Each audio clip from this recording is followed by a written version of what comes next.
It's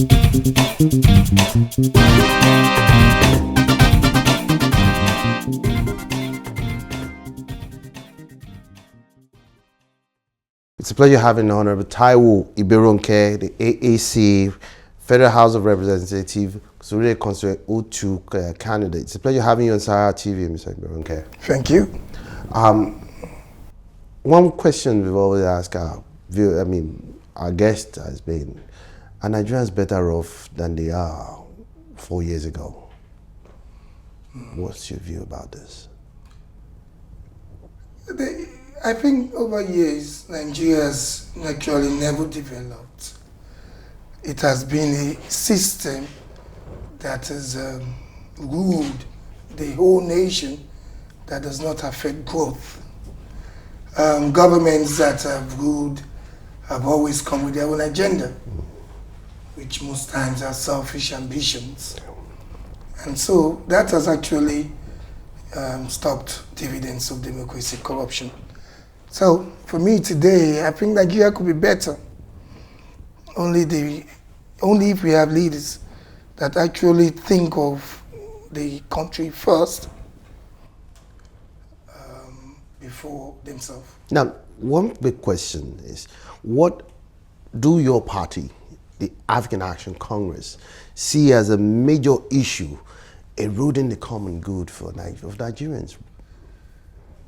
AAC has been a party that seems to know more about the history of Nigeria. That is only party I believe can bring the revolution. Not war, not fighting, revolution that those that have been ruling us should be stopped. So AAC for me has the ideology of the party and the ideology of the leader, Surulere, really geared in line with what I felt from my own constituency, because that's where I grew up. And I realized the same national effect that is affecting Nigeria is also affecting my own local constituency. So that's the reason for me I'm coming out. Now, let's go to your constituency. What is your party's vision? What vision do you have for Surulere constituency O2? And how do you intend to mobilize people, voters, electorates, in order to align with that vision that you have for the... First, thank God I have AAC as a platform, because it goes in the same ideology with what the way I'm thinking. Secondly, I know my constituency very well. I grew up there. I finished primary 6 there. I still live there. So, because I know the level of growth that they've experienced, which none, the same way a street looks 40 years ago, is still the same today. And I also know that it could have been better. It's not because of the leadership. The constituency has been run by cabal. That they don't bring the fund to deploy for dividends. It's shared between themselves. And it's now become a culture, especially constituency 2, Surulere. 1 has experienced nice growth, but 2 has been neglected. So I know, but because I'm on a platform that we don't have Godfather, nobody's going to ask me that the fund that is needed for the constituency that should come and give it to them first. So we're going to deploy. And the youths in the constituency, they're all wising up now. Thank God also to AAC and the Take It Back movement. You guys have really affected loads, even in my constituency.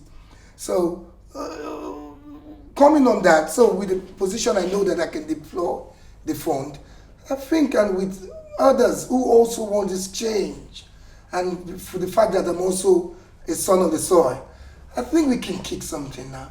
Great. What specifically would your party, would you personally, as if you eventually are elected as a Federal House of Representatives member, what will you do to improve the infrastructure of your constituency? We're talking about roads, we're talking about sewage systems and electricity in your constituency. We identified our problems. We have so much problems. Don't forget that, as I said, this constituency, at least in my own existence, has never grown. So we identify, we can't solve all, but we're going to be focused. We have 3-point agenda: road infrastructure, youth empowerment, and education. Road infrastructure, because loads of the streets are untarred, and it's been there for years. In fact, I said to my team, when we walk into a particular street, I said, this street still look the same 40 years back or more. So we're going to focus on road infrastructure. Youth empowerment, we're going to identify the serious ones.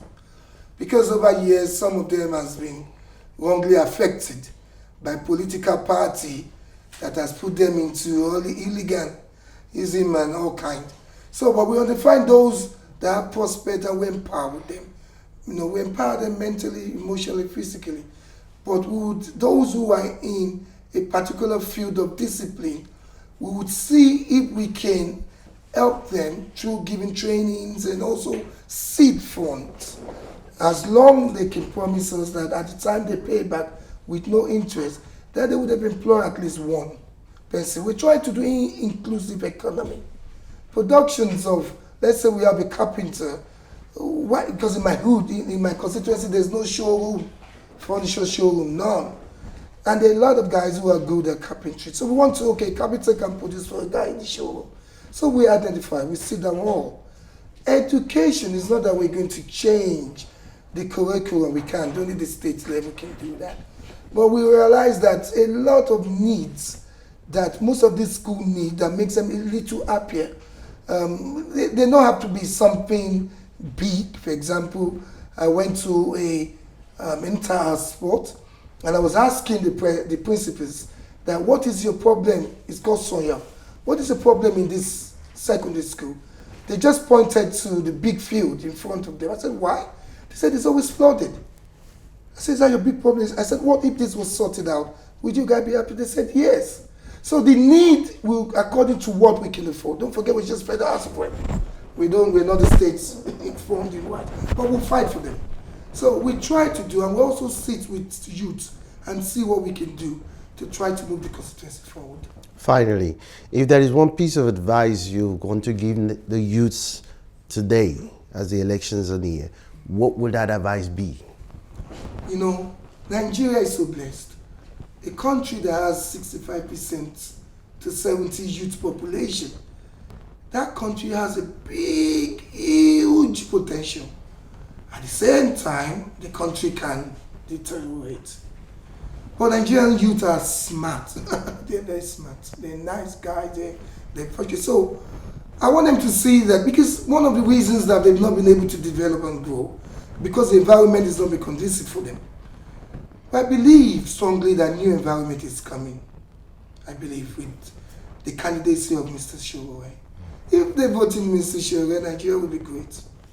And the youth should start being hopeful. They've taken their hope. They should start being feel hopeful.